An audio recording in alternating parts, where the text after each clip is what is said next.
వాక్యాన్ని జ్ఞాపకం చేసుకుందాం. తర్వాత మర్చిపోతానే, అందుకే ముందు మైక్లోనే అనౌన్స్ చేస్తున్నాను, ఏమనుకోమాకండి. విజయవాడ నుంచి మా చర్చ్ మెంబర్స్ వచ్చారు ఇక్కడికి. వాసు గారు వాళ్ళ అమ్మ, నీ పేరేంటమ్మా? భవ్య కదా. ఆ పుస్తకాలు ఒక 50 పుస్తకాలు మన కారులో పడేసుకో, స్త్రీల పుస్తకాలు, సరేనా? ఆ డబ్బులు నేను ఇస్తాను, మీరు ఏం కంగారు పడమాకండి. రేపు ఆ 50 పుస్తకాలు మనకి 4వ గురువారం స్త్రీల కూడిక ఉంది కదా, అప్పుడు ఆ చర్చికి వచ్చే బాధ్యత నీకు అప్పచెప్తున్నా. కారులో వేసుకుని రేపు గురువారం స్త్రీల కూడిక అయి తీసుకురామ్మాయి. కొడితే కొట్టండి, లేకపోతే ఆపేయండి. అక్కడ కొడదామా వద్దా అని కాసేపు కొట్టి కాసేపు ఆపి, జాగ్రత్త, మళ్ళీ పైన టాప్లో వేసిపోద్ది, చాలు. దేవునికి స్తోత్రం చెప్దాం. హల్లెలూయా. చాలా అలసిపోయాను ఇవాళ, 4 కార్యక్రమాలండి. అయినప్పటికీ దేవుడు ఇచ్చిన అవకాశాన్ని బట్టి దేవుని స్తుతిస్తూ మరి వాక్యాన్ని మనం విజయవాడలో ధ్యానించాం. దాన్ని క్లుప్తంగా మేము ముందు ఉంచడానికి ఇష్టపడుతున్నాను. పరిశుద్ధ గ్రంథం నుండి 136వ కీర్తన, 132వ కీర్తన. పరిశుద్ధ గ్రంథం నుండి 132వ కీర్తన మొదటి వచనాన్ని చదువుకుందాం.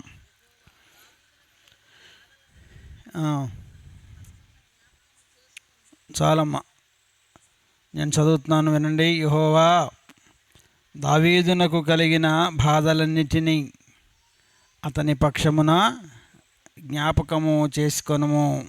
నాతో పాటు చెప్తారు ఈ మాటలు. యెహోవా, గట్టిగా చెప్పాలి. యెహోవా, దావీదునకు కలిగిన బాధలన్నిటినీ అతని పక్షమున జ్ఞాపకము చేసుకొనుము.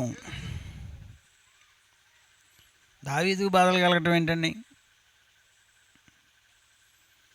ఏ దుర్మార్గుడికో, దుష్టుడికో, దేవుని భయం లేనోడికో బాధలు కలిగినాయి అంటే అనుకోవచ్చు, కానీ ఎవరికి వచ్చినాయి అంటే బాధలు? దావీదుకు బాధ కాదు, ఏమనుంది అక్కడ? అనేకమైనటువంటి బాధలు. దావీదునకు కలిగిన బాధలన్నిటినీ అతని పక్షమున జ్ఞాపకము చేసుకొనుము. ఎవరు దావీదు? దావీదును గురించి దేవుడిచ్చిన సాక్ష్యం ఏంటి? హృదయానుసారి అంటండి. అంటే దేవుని హృదయము ఎరిగి ఆయన హృదయానుసారముగా నడిచినటువంటి, హృదయాన్ని అనుసరించిన వానిగా సాక్ష్యము పొందుకున్నటువంటి వ్యక్తి దావీదు. అంటే అంతకుమించి ఇంకా చేయడానికి ఏ వ్యక్తికి ఏమీ లేదు. దేవుని హృదయాన్ని ఎరిగి నడచడం చిన్న విషయమా? 30 సంవత్సరాలు కాపురం తర్వాతే భర్త ఆలోచన ఏంటో భార్యకి తెలియదు, భార్య ఆలోచన భర్తకు తెలియదండి. మరి ఎందుకు అంత సాక్ష్యం పొందుకున్నాడు దావీదు? కానీ అతను కూర్చున్న సాక్ష్యం ఏంటంటే, అనేకమైన బాధలు దావీదుని చుట్టుముట్టినట్లుగా మనం చూస్తున్నాం. బాధలు లేవు అన్న వాళ్ళు ఒకసారి చేయొద్దండి. ఇక్కడ ఏ బాధ లేదు మాకు జీవితంలో అన్నవాళ్ళు ఎవరైనా ఉన్నారా? ఎవరో చెయ్యెత్తారు, పిలిచి దండేద్దారని మిమ్మల్ని అడిగి. యేసు ప్రభుకే బాధలు తప్పలా, దేవుడికే బాధలు తప్పలేదండి. ఎందుకు మరి?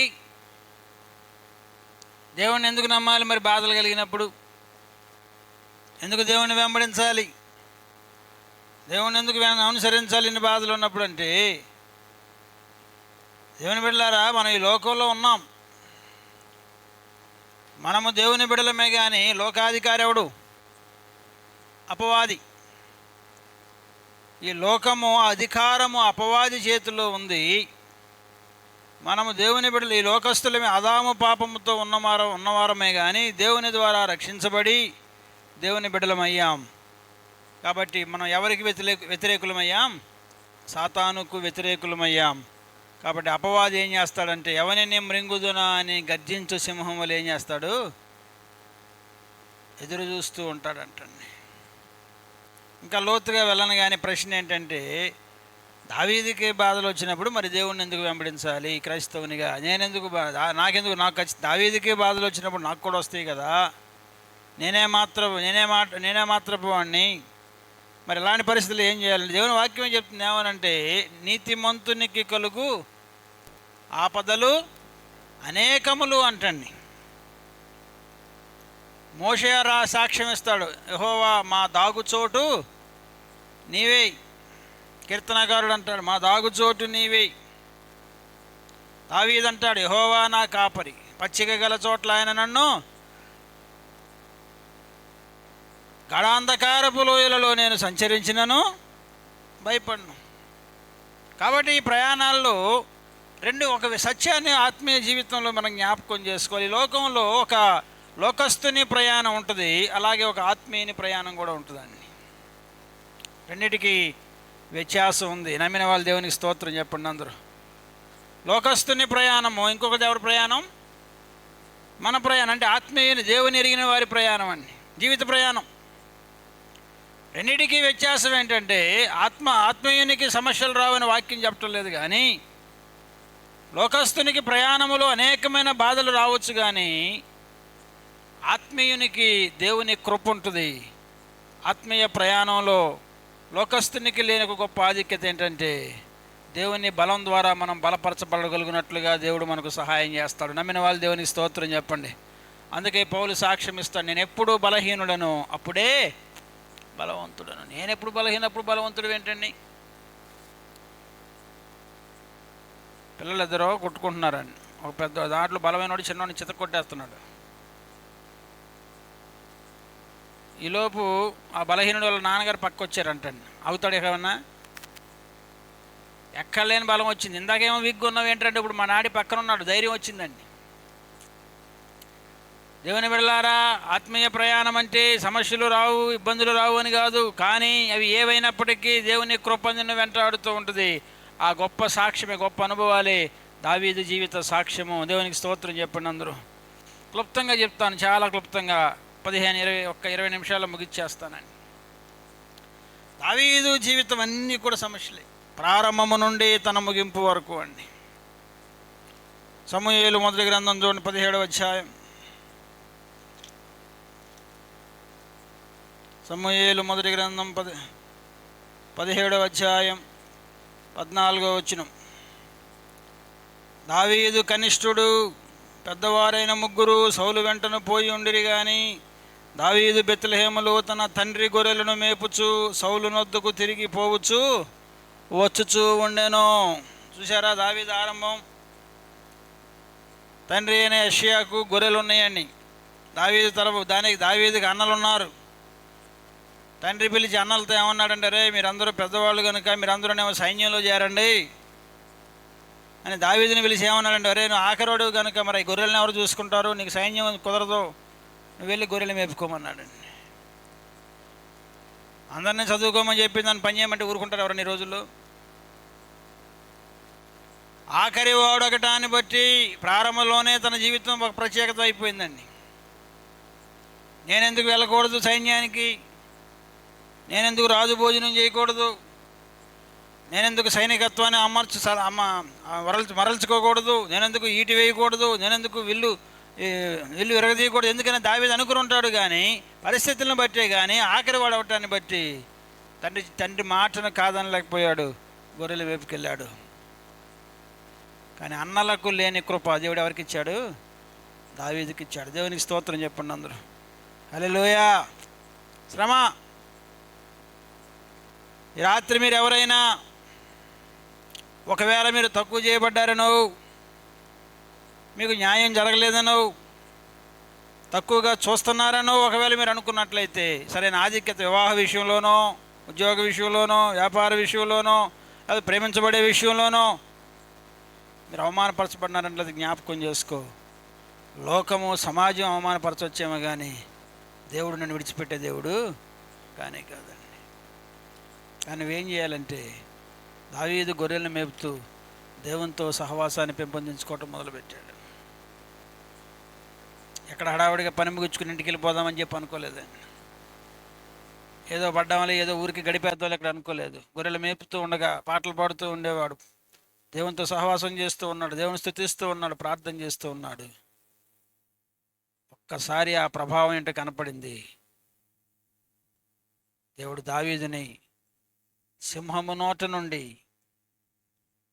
తోడేలు నోట, ఏమంటారు, ఎలుగుబంటి నోట నుండి వాటిని చీల్చి తన గొర్రెలను కాపాడగల సామర్థ్యాన్ని దేవుడు ఎవరికి ఇచ్చాడు? దావీదుకి ఇచ్చాడు. ఒకసారి గట్టిగా చప్పట్లు కొట్టండి. అసలు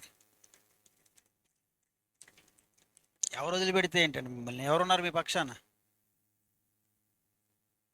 సైన్యములకు అధిపతి యెహోవా నీ పక్షాన. సరే, అది అయిపోయింది అనుకుంటే అక్కడ తవ్వలేదండి. ఒకరోజు అన్నలకు ఆహారం తీసుకెళ్తే అరుస్తున్నాడు ఎవడు? గొల్యాతు అరుస్తున్నాడండి. ఇశ్రాయేలీల మీద అరుస్తుంటే సైనికులుగా పిలువబడుతున్నటువంటి అన్నలకి ధైర్యం చాలేదు, రాజుగా ఉన్నటువంటి సౌలుకు కూడా ధైర్యం చాలేదు. కానీ ఎవరికి ధైర్యం వచ్చింది? దావీదుకు ధైర్యం వచ్చింది. సరే, అడిగాడు, ఏంటి సమస్య, పరిస్థితి అంటే ఇట్లా గొల్యాతు అంటే ఆడేవాడు చూసావా? దావీదు ఒకటే మాట అన్నాడు, నేను వాడిని ఓడిస్తాను. కానీ ఓడించిన వానికి ఏంటి ఆశీర్వాదం అంటే చెప్తారు. ఒకవేళ ఎవరైతే ఆ గొల్యాతును ఓడిస్తారో ఓడించిన వానికి సౌలు కుమార్తెని చేంజ్ చేస్తారంట, పెళ్లి చేస్తారన్నారు. రెండు కలిసి వచ్చినాయి అనుకుంటాడు జాక్ పాట్ అని. దేవుడికి కనపరచబడతాడు, నేను సడన్గా ఏమైపోతాను, రాజకుమారుణ్ణి. ఆలోచన వచ్చింది, అడిగాడు, కింద క్లియర్గా ఉంటుంది అక్కడ. ఏం పొందుకుంటామంటే రాజు పడితే వెళ్ళాడు, యుద్ధం చేశాడు, గొల్యాతును ఓడించాడు. అయిపోయిందా? చూడండి 17వ అధ్యాయం 18వ అధ్యాయం 9వ వచనం. కాబట్టి నాట నుండి, సమయం లేదు కాబట్టి మొత్తం చదవట్లేదు. కాబట్టి నాట నుండి సౌలు దావీదు మీద విషపు చూపు నిలిపెను అంటాను. ఎంత దౌర్భాగ్యం అండి అసలు. దేవుని బట్టి కార్యం చేసి గొల్యాతును ఓడించి, దేవుని బట్టి దేశానికి జయాన్ని తీసుకొచ్చి, దేవుని బట్టి దేశాన్ని శత్రువుల చేతుల్లోని విడిపించి, దేవుని కార్యం ఎవరూ చేయలేని కార్యాన్ని దావీదు చేస్తే రాజకుమారుడు అవుతాడు కదా అనుకుంటే, రాజకుమారుడు సంగతి తర్వాత కుమార్తెనిచ్చి పెళ్లి చేయడం సంగతి పక్కన పడేసి స్త్రీలు ఏదో ఒక మాట అన్నారండి. సౌలుకు 1000 కొలదియు దావీదుకు 10,000 కొలదియు అన్నమాట ఎవరో స్త్రీలు పాడేసరికి అది వచ్చి సౌలు చేతిలో పడింది. సౌలుకు భయం పట్టుకుని అంటాడు, ఇంకంతకు మించి ఏముంటుంది, నా తర్వాత రాజు సౌలు దావీదు అయిపోతాడు కదా అని. ఆనాటి నుండి దావీదు మీద సౌలుకి ఏమొచ్చిందంట? విషపు చూపు. దావీదుకు వచ్చిన బాధ కాదా? ఎంత భయంకరమైన శ్రమ అండి. అనిపించింది ఎప్పుడన్నా? వాళ్ళెవరో చేసిన తప్పుకి నేను భరించాల్సి వస్తుంది, నేను చేయనటువంటి ఒక పనికి నేను శిక్ష పడాల్సి వస్తుంది, నేను అననటువంటి ఒక మాటకి నేను బరువు మోయాల్సి వస్తుంది. మా ఆయన నన్ను అన్నిటికీ నన్నే అంటాడు, మా అత్తగారు మామగారు నన్నే అంటారు, పాస్టర్ గారు నన్నే అంటున్నారు, బంధువులందరూ నన్నే అంటున్నారంటే దావీదుకే తప్పలేదమ్మా, దేవుని బిడ్డకి. నీకు నా దేవుని చెప్పండి. ఇంకా ఎందుకు అంటే నీకు విరోధముగా అపవాది పనిచేస్తున్నాడు. నేను బలహీనపరచడానికి, నీ విశ్వాసాన్ని బలహీనపరచడానికి, నేను దేవుని నుండి దూరం చేయటానికి, నీ భక్తిని నిర్మూలన చేయటానికి అపవాది ఆయా పరిస్థితులను తీసుకొస్తున్నాడు. కానీ ఒక వాక్యం ఏముంటుందంటే, ప్రతి ఇరుకును దేవుడు ఆశీర్వాదకరంగా మార్చగల సమర్థుడు. నమ్మిన వాళ్ళు రెండు చేతులు దేవుని స్తోత్రం చెప్పండి ఒకసారి. దావీదు విషపు చూపండి ఎక్కడ దాకా వెళ్ళిందంటే, దావీదుని కుమార్తెనిచ్చి వివాహం జరిగించి రాజకుమారుడిగా చేయాల్సింది పోయి తన ఆస్థానంలో ఉన్నటువంటి దావీదు మీదకి సౌలు ఈటెలు విసిరాడంటే చంపేద్దామని. ప్రాణాపాయ పరిస్థితి. అంత తప్పేం చేశాడండి దావీదు. కానీ ప్రతి ఆటంకము కూడా ఒక ఆశీర్వాదమే. ఇందాక చెప్పలేదు కదా, తండ్రి సైనికుల దగ్గర సైనికుడిగా వెళ్లకుండా గొర్రెలు పెంచుకోమంటాన్ని బట్టి దావీదుకి వచ్చిన మేలు ఏంటంటే, సింహమును చీల్చగల శక్తిని దేవుడు దావీదుకి దయచేశాడు. ఎక్కడ మరి సౌలు కుమార్తెనివ్వకుండా విషపు చూపు రావటాన్ని బట్టి దావీదుకి వచ్చిన ఆశీర్వాదం ఏంటంటే, ఏ రోజైతే సౌలు విషపు చూపు దావీదు మీద పడిందో ఆ రోజే సౌలు జీవితం పతనం అవటం ప్రారంభించింది. దావీదుకి రాజరికానికి దేవుడు మార్గం సరళం చేయటం మొదలుపెట్టాడు. గట్టిగా చప్పట్లు కొట్టండి ఒకసారి. ఈ పక్షాన్ని ఎవరున్నారు? దేవుడు ఉన్నాడు. ఎందుకు వచ్చినాయి నాకు ఈ బాధలు అనుకుంటున్నావా? ఎందుకు విమర్శించబడుతున్నాను? ఎందుకు ద్వేషించబడుతున్నాను? ఎందుకు నా మీద అనేక మంది కుట్రలు పడుతున్నారు? ఎందుకు ఒంటరివాడిని అయిపోయాను అనుకుంటున్నావేమో. ఒకవేళ దేవుని ప్రణాళికలో అది వారి యొక్క కీడుకు నీ మేలుకు అది ప్రారంభం కావచ్చు. దావీదుకు వచ్చిన బాధలు నీకు వచ్చినప్పుడు దేవుని మీద భారం వేసి ముందుకు సాగిపో. బాధల లోకంలో అందరికి వస్తాయి, కానీ నీకు దేవుని కృప నీకు తోడై ఉంది. విడిచిపెట్టే దేవుడు కానే కాదు. మొదటిగా సైనికత్వం పోయి గొర్రెల కాపరిగా అయ్యాడు. రెండవది కుమార్తెను పొందుకోవాల్సింది పోయి సౌలు యొక్క విషపు చూపు దావీదు మీద పడినట్లు చూస్తున్నామండి. తర్వాత మూడో అదే మొదటి సమూయేలు గ్రంథంలో 20వ అధ్యాయం 1వ వచనం చదవండి. పిమ్మట దావీదు రామాలోని నాయోతు నుండి పారిపోయి యోనాతాను నొద్దకు వచ్చి, నేను ఏమి చేసి తిని, నేను చేసిన దోషమేమి, నా ప్రాణము తీయ వెదకున్నట్లు నీ తండ్రి దృష్టికి నేను చేసిన పాపమేమని అడుగగా. సౌలు ఈటెలు విసిరేసరికి దేవుడు దావీదుని సౌలుకి అప్పగించలేదండి. ఈటెలు తప్పించుకున్నాడు. ప్రాణభయం చేత బయటికి పారిపోతే దావీదు పరిస్థితి ఇప్పుడు ఎలా ఉందంటే, సౌలు అనుమతి లేకుండా ఆస్థానాన్ని వదిలిపెట్టడానికి అవకాశం దావీదుకి లేదు. అటు గొర్రెల్ని మేపుకోలేడు, సౌలు భయాన్ని బట్టి ఆస్థానాన్ని వదిలిపెట్టి కూడా బయటికి పారిపోలేడు. కానీ దేవుడు దావీదుకు ద్వారం తెరిచాడు. ఎవరి ద్వారా అంటే సౌలు కుమారుడైన యోనాతానుకి.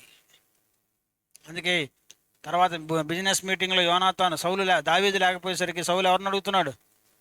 యోనాతానుడు. ఏడయ్యా దావీదు వెళ్ళేటప్పుడు యోనాతాను దావీదు పక్షాన్ని మాట్లాడి, నేనే పర్మిషన్ ఇచ్చాను పొమ్మని అంటాడు. యోనాతానుతో దావీదు వేదనతో భారంతో, నేను చేసిన పాపమేంటి, ఎందుకు నీ తండ్రి నా ప్రాణము తీయగోరుచున్నాడు? రాజ్యానికి వ్యతిరేకంగా ఏమైనా చేశానా? నీ తండ్రికి వ్యతిరేకంగా ఏమైనా చేశానా? సైనికులకు ఏదైనా దుశ్చర్య చేశానా? నేను చేసిన దోషం ఏంటి? దేవుని సన్నిధికి వెళ్తున్నాను, ప్రార్థన చేసుకుంటున్నాను, వాక్యం చదువుతున్నాను, దేవుని మీద ఆధారపడుతున్నాను, దేవుడు తప్ప నాకు ఇంకో ఇదే లేదు, కానీ నా జీవితం కలిసి ఆపలేంటి అనుకుంటే దావీదు గురించి వాస్తూ అంటాడు. దావీదుకు కలిగిన బాధలన్నింటినీ ఆయన పక్షమున, దావీదు పేరు తీసి మీ పేరు పెట్టుకోండి అంతే. దేవా, నాకు కలిగిన బాధలన్నింటినీ నా పక్షమున జ్ఞాపకం చేసుకో. నా దేవుడు అంటాడు అప్పుడు, నా కృప నీకు. మూడవది, కుటుంబీకులే తరుముతుంటే ఏం చేస్తాను చెప్పండి దావీదు. నేను చేసిన పాపం ఎందుకు నీ తండ్రి అధికారులు, నాయకులు, ప్రేమించవలసిన వారు, ఆతిథ్యం ఇవ్వవలసిన వారు వాళ్ళు తరుముతుంటే, కానీ దేవుడు అంటాడు కదా, దేవుడు అంటాడు, దావీదా నువ్వు భయపడద్దు, నీ కొరకు నేను యోనాతాన్ని సిద్ధపరిచాను. సౌలు నిన్ను ఏమి అంటానికి కుదరదు, ఎందుకంటే యోనాతాను నీ పక్షంగా అక్కడ సమాధానం చెప్తాడు. వెళ్ళిపోయాడు. ఇంకా నేను అన్నీ చెప్పట్లేదు వివరంగా. చాలా భయంకరమైన పరిస్థితులు దావీదుకి. సరే, పోయి తన మానాన్ని తను బతుకుదాం అనుకున్నాడు. ఎక్కడ? అరణ్యాలు. దావీదుకి ఒక పనికి మళ్ళీ వాళ్ళందరూ కలిసారు, ఒక 400 మంది. వెళ్ళిపోయి అక్కడేదో బతుకుదాం అరణ్యంలో అనుకుంటే ఎంత దౌర్భాగ్యం చూడండి. సమూయేలు మొదటి గ్రంథంలోనే 24వ అధ్యాయం 1వ వచనం. సౌలు ఫిలిష్తీయులను తరుముటమాని తిరిగి రాగా దావీదు ఎన్గేది అరణ్యమందున్నాడని అతనికి వర్తమానము వచ్చెను. అప్పుడు సౌలు ఇశ్రాయేలీలందరిలో నుండి 3000 మందిని ఏర్పరచుకొని వచ్చి కొండ మేకలకు వాసములకు శిలాపర్వతముల మీద దావీదును అతని జనులను వెతుకుటకై బయలుదేరెను అంటాను. ఎంత దౌర్భాగ్యం ఉంది అసలు. భయపడి శాస్తానాన్ని వదిలేశాడు, భయపడి గొర్రెలను వదిలేశాడు. అయి నీ కుమార్తెను నాకు ఎందుకు ఇవ్వలేదని ఎదురు ప్రశ్నించలేదు. తనకు వచ్చిన ఏమంటాం ఆ యొక్క వాయిద్యాన్ని వాయిస్తూ సౌలుకి ఇంకా మేలు చేద్దాం అనుకుంటే ప్రాణం దిగిపోయాడని చెప్పి బయటికి పారిపోతే ఇప్పుడు ఎంత దౌర్భాగ్యం అండి. రాజు అంట శత్రువులను తరమాల్సింది పోయి 3000 మందిని వేసుకుని ఎవరిని దొరుకుతున్నాడు? ఎక్కడో అరణ్యంలో తన మానాన్ని తను బతుకుతున్న దావీదుని దొరుకుతున్నాడు. ఇన్ని బాధలు ఎవరికన్నా? మరి ఎందుకు అప్పుడే దేవుని అంత ప్రశ్నిస్తున్నారు చెప్పండి? ఎందుకు అప్పుడే దేవుని అంత వ్యసన పడుతున్నావు? ఎందుకు అప్పుడే భక్తి మీద నీకు విరక్తి ఎందుకు వస్తుంది? ఎందుకు అప్పుడే దేవుడు నాకు న్యాయం చేయలేదు అనుకుంటున్నావు నువ్వు? చరిత్ర మీకు తెలిస్తే 17 సంవత్సరాలు దావీదు అరణ్యంలో ఉన్నాడండి. 1 సంవత్సరం కాదు, 2 కాదు, 3 సంవత్సరాలేమో ఆ యొక్క అక్కడ ప్యాలెస్లో అంతఃపురంలో 3 సంవత్సరాలు సౌలు యొక్క విషపు చూపు దావీదు మీద ఉంటే దేవుడు తప్పించాడు. సౌలు దగ్గర నుంచి పారిపోయిన తర్వాత 14 సంవత్సరాల అరణ్యంలో ఉన్నాడు. కానీ అక్కడ కూడా మనశ్శాంతిగా లేడు. ఎవరు తరుముతున్నారు? సౌలు తరుముతూనే ఉన్నాడు. దేవుని గొప్ప ప్రణాళిక ఏంటంటే, సౌలు 3000 మందిని వేసుకొచ్చిన సౌలు దావీదుకు దొరికాడు, కానీ దావీదు మాత్రం సౌలుకి దొరకలేదు. గట్టిగా చప్పట్లు కొట్టండి ఒకసారి. ఆయన అంటే ఏమనుకుంటున్నారండి? మొత్తం అందరిని నా మీద కుసిగొలుపుతున్నాడండి. చేయని అందరినీ యాకం చేస్తున్నాడు. నేనేం తప్పు చేయకపోయినా, ప్రార్థనకి వెళ్తున్నానో, దేవుడిని ఎరుగుతున్నానో, మేలు చేస్తున్నానో, అందరినీ నాకు వ్యతిరేకం చేస్తున్నాడంటే చేయని. ఎవరున్నారు నీ పక్షాన? రాజు అయ్యుండి సైన్యం ఉన్నటువంటి సౌలే దావీదుని పట్టుకోలేకపోయాడండి. ఎందుకనగా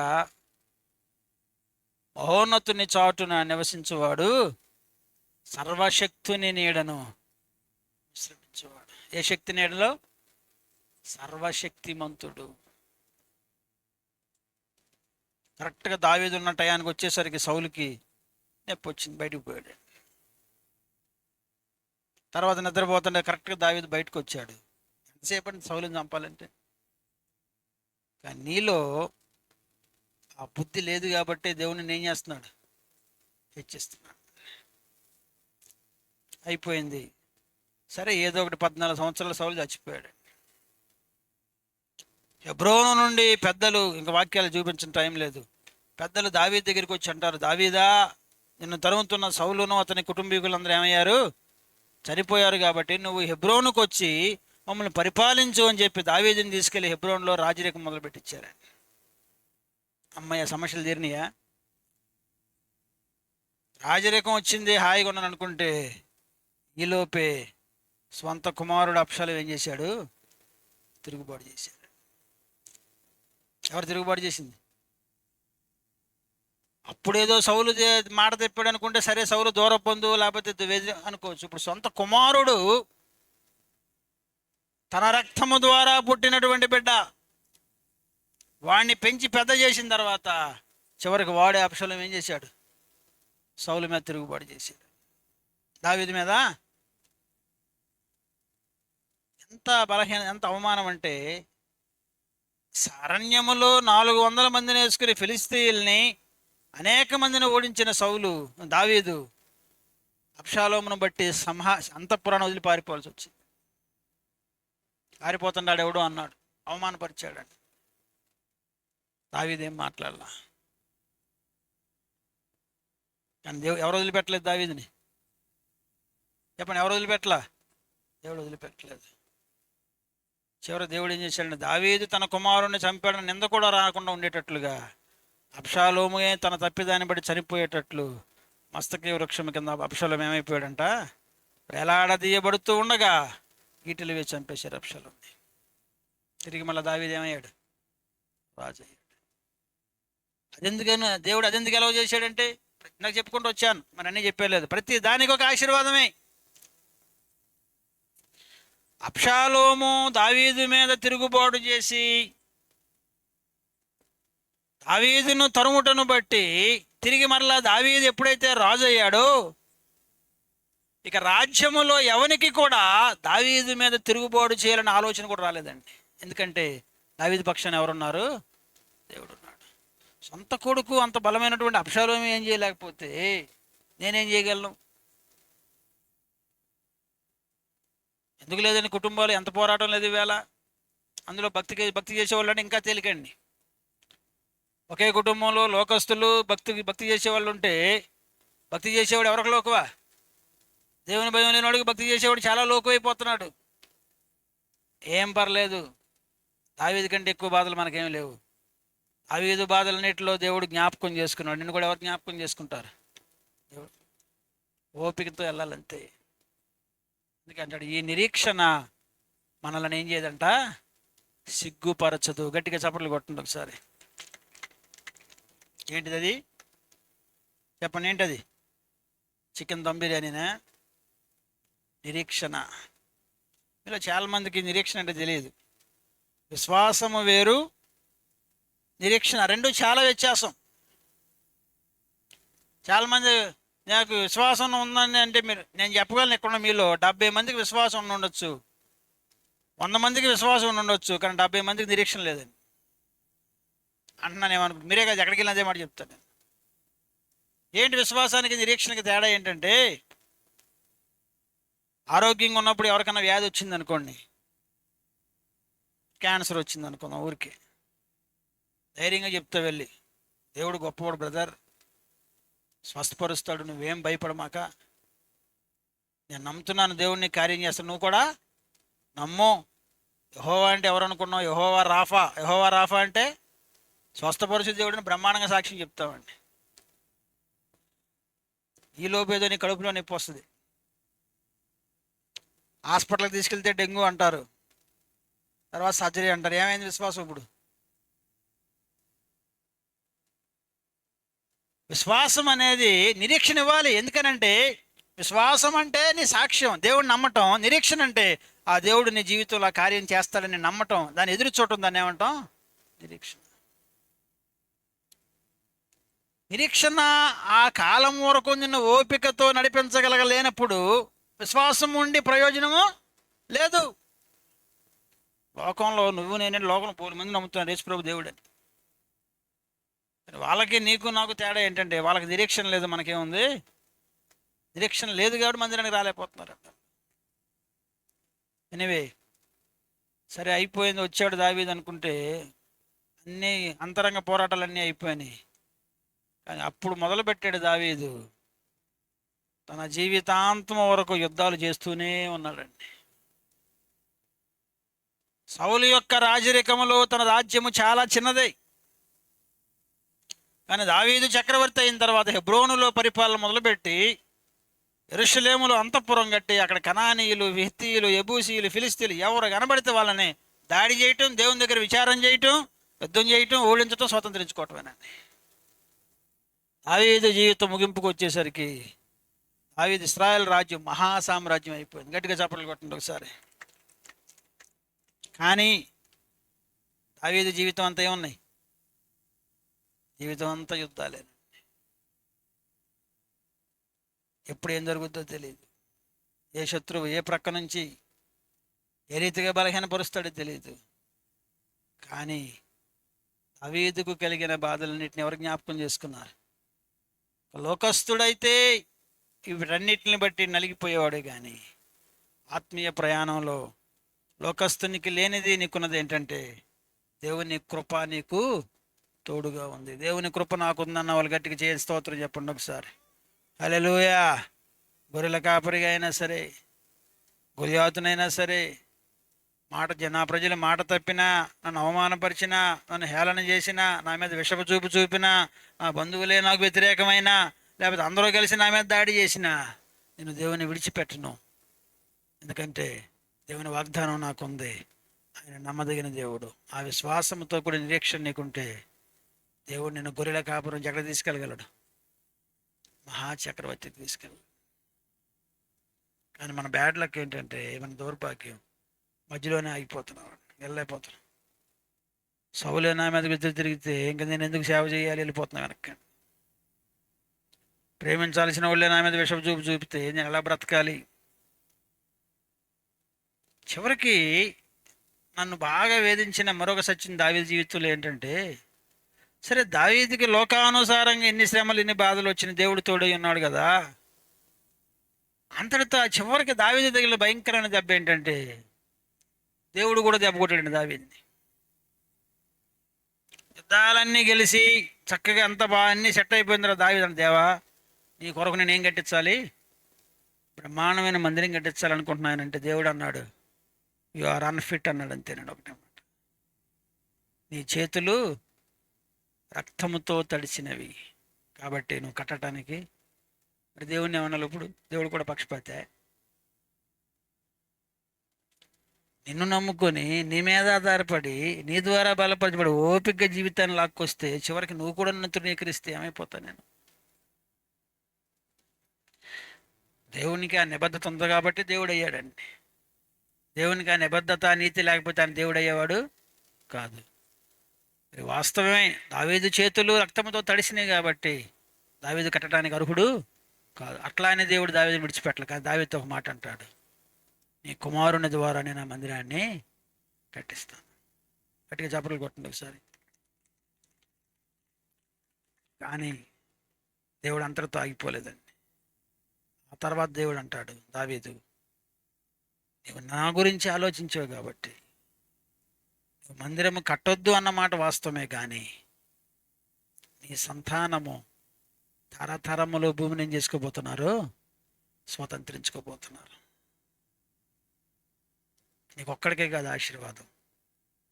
నీ ఆత్మీయతను బట్టి, నీ విశ్వాసము నిరీక్షను బట్టి, నీ పోరాటాన్ని బట్టి నా కృప ఎంతవరకు ఉంటుందంటే నీ సంతానము భూమిని ఏం చేస్తుంది, ఇశ్రాయేలు మీద సదాకాలం ఏం చేయబోతుంది, పరిపాలన చేయబోతుంది. ఆలోచించారు ఎప్పుడన్నా?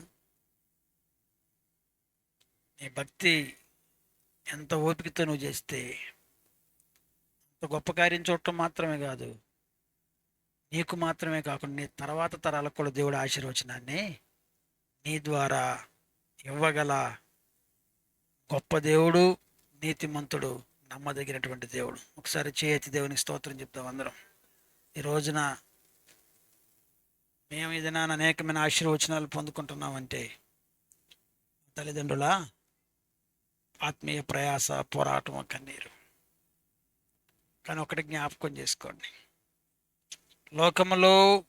లోకస్తుని ప్రయాణంలో ఎన్ని సమస్యలు ఉన్నాయో దేవుని జరిగిన ఆత్మీయానికి అంతకు మించిన ఎక్కువ సమస్యలు వస్తాయి. కానీ ఎలా నువ్వు గ్రహించాలి అంటే సమస్యలలో ముందుకు వెళ్ళిపోతే ముందుకు వెళ్ళిపోతున్నప్పుడు మాత్రమే నీ పక్షాన ఎవరున్నారు, దేవుడు ఉన్నాడు. సమస్యలు ఆగిపోతున్నాం ఎట్లయితే ఒకసారి నీ ఆత్మీయ జీవితాన్ని పరిశీలన చేసుకో. యేసుప్రభు దేవుడు అంటున్నాం కదా, ఎందుకు తగ్గాలని అన్నాం అనుకో, యేసుప్రభు సమాజ మందిరంలోనంట పరిచర్యలని పట్టుకుందామని చూస్తే ఆయన బల్లల చాటును దాక్కున్నాడంటండి. ఆయన ఎవరో? యేసుప్రభు. ఆయన రాళ్లతో కొడదామని చూస్తే మనుషుల మధ్యగా మెదలకుండా తప్పించుకుని వెళ్ళిపోయాడంటండి యేసుప్రభు. అంత అవసరం ఏమొచ్చిందండి ఆయనకి? దేవుని కుమారుడు ఒక మాట చెప్తే కొన్ని వేల సైన్యం ఎక్కడి నుంచి దిగుతారు? పరలోకము నుండి దిగి, లేదా మాట సెలవిస్తే అగ్ని వచ్చి వాళ్ళని దహించి అవతల పడేస్తుందండి. కానీ ఆ సమయంలో నీకు కావాల్సిన పౌరుషం కాదు, ఓపిక కావాలి. ఎందుకంటే ముందు నీ ద్వారా దేవుడు గొప్ప కార్యాన్ని చేయబోతున్నాడు. నీ ద్వారా లోకానికి రక్షణ దేవుడు తీసుకురావాలి. నీ ద్వారా అపవాది ఓడించబడాలి. నీ ద్వారా దేవుని ప్రేమ లోకానికి తెలియాలి. నీ పునరుద్ధానం ద్వారా మనుషులకు నిరీక్షణ కలగాలి. కాబట్టి ఇప్పుడు నువ్వు ఆవేశపడ్డావంటే దేవుని ప్రణాళిక అడ్డగించబడుతుంది. అందరికి అర్థమైపోతుంది దేవుని కుమారుడని, అందరిని వెనకాల వెళ్ళిపోతారు. నీకు రావలసిన తీర్పు జరగడానికి అక్కడ అవకాశం. అందుకే అంటాడు దేవుడు, యేసుప్రభు కూడా గెత్సేమనే తోటలో కన్నీటితో ప్రార్థన చేస్తుంటాడు. ఆయన చెమట ఎలా మారిందంట, రక్తముగా మారునంతగా అంత భారం మోస్తూ, దేవా ఈ గిన్నె నేను మొయ్యలేను అంటే దావీదు కంటే భయంకరమైన బాధ యేసుప్రభు. కానీ దేవుడు ఏమన్నాడు,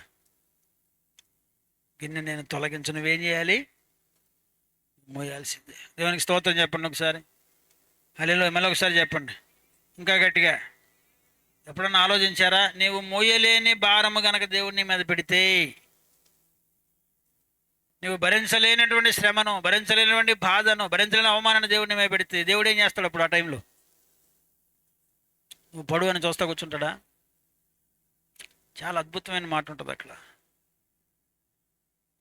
యేసుప్రభు గిన్నెను తొలగించమని అంటే దేవుడు దాన్ని తొలగించను అని చెప్పడం మాత్రమే కాదు, నువ్వు మొయ్యాల్సిందే అని అక్కడ వదిలిపెట్టలేదు.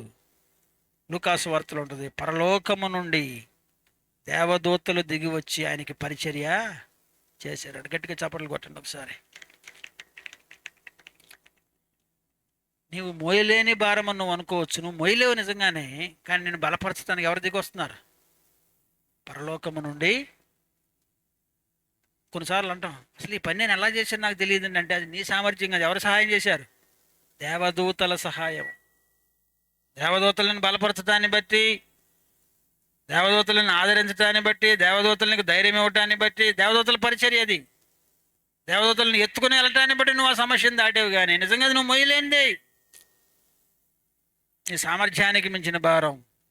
కానీ దేవుడు విడిచిపెట్టే దేవుడు కదా. ఏమన్నాడంటే, పరలోకము నుండి దేవదూతలు దిగి వచ్చి ప్రభుకి ఏం చేశారంట? పరిచర్య చేశారు.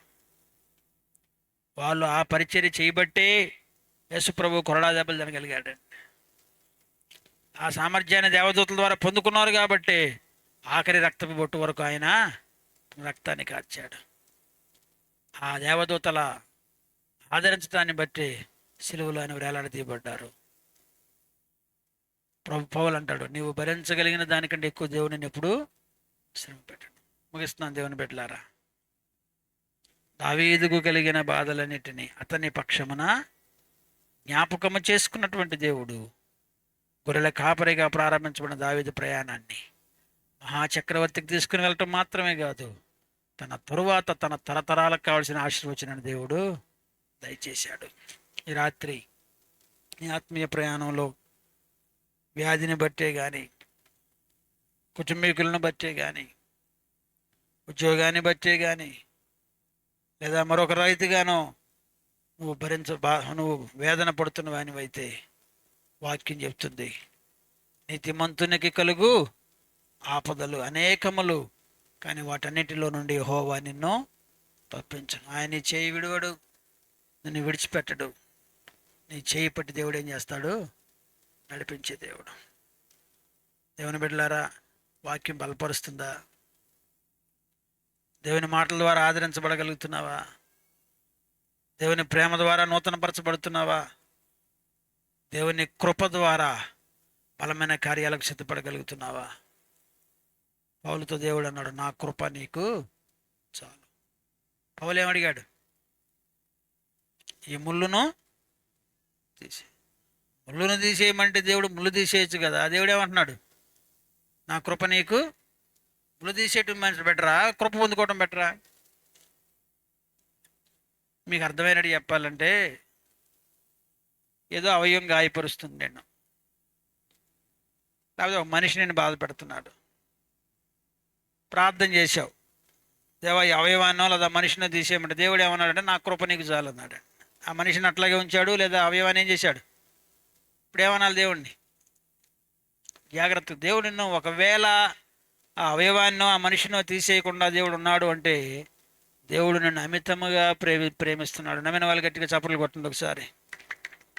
దేవుడు నిన్ను అమితముగా ప్రేమిస్తున్నాడు. ఎందుకనంటే, జాగ్రత్తగా వినండి, నువ్వు అడిగినట్లు దేవుడు ఆ అవయవాన్నో ఆ వ్యక్తినో తీసేయచ్చు, కానీ నువ్వు దేవుని కృప నీకు ఉండదు కనుక ఒక్కసారి ఆ మనిషి పోతే అలాంటి మనుషులు ఇంకో 10 మంది ఎదురవుతారు నీకు. ఒక గాయం పోయిందంటే అలాంటి గాయాలు మళ్ళీ ఎన్నైనా నీ జీవితంలో రావచ్చు. వచ్చినప్పుడల్లా దేవుని తీసేయమంట కూర్చుంటే ఎప్పుడు బలపరచబడతావు? ఇంకా ఎప్పుడు దేవుని కార్యం చూస్తావు? కానీ ఎన్ని గాయములైనా ఉన్నాయి, ఎంతమంది మనుషులైనా ఉన్నాయి, నీ కృప నాకు చాలు అని దేవుని ద్వారా బలపరచబడు. ఎన్నున్నా కానీ నిన్ను భరించగల సామర్థ్యాన్ని ఎవరిస్తారు? దేవుడిస్తాడు. అందుకంటాడు పౌలుతో, నా కృప నీకు చాలు. ఆ దేవుని కృప పొందుకున్నటువంటి పౌలు చెరసాల తలుపులు బ్రద్దలు కొట్టాడు. ఆ దేవుని కృప పొందుకున్నటువంటి పౌలు నడి సముద్రములో తుఫానును దాటి బయటకు వచ్చాడు. ఆ దేవుని కృప పొందుకున్నటువంటి పౌలు మాట సెలవివ్వగానే చనిపోయిన ఐతుకు యవనస్తుడు లేచి నిలబడ్డాడు. ఆ దేవుని కృప పొందుకున్న పౌలు రుమాలు అపవాది యొక్క చీకటి శక్తుల మీద అంటుకోగానే దయ్యాలు పారిపోయినాయి.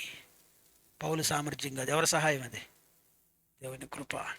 బంధువుల్ని, కుటుంబీకులను, స్నేహితులను, ఉద్యోగము, వ్యాపారం, వ్యవసాయము అన్నీ నీ కొరకు సమకూర్చగలిగింది దేవుని కృప.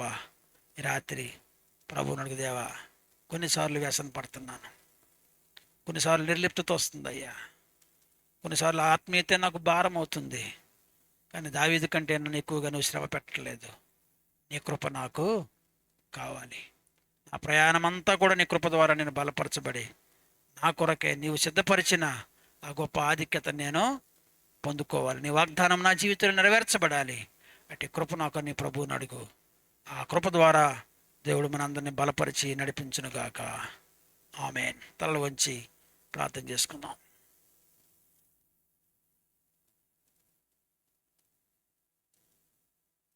అందరూ ప్రార్థన చేసుకుందాం. హల్లెలూయా, హల్లెలూయా. దేవుని కృప మనకు తోడై ఉంటే దావీదును దేవుడు జ్ఞాపకం, అతనికి కలిగిన బాధలన్నిటిలో జ్ఞాపకం చేసుకున్నట్లుగా ప్రతి సమస్యకు ఆయన పరిష్కారం చూపించగలడు.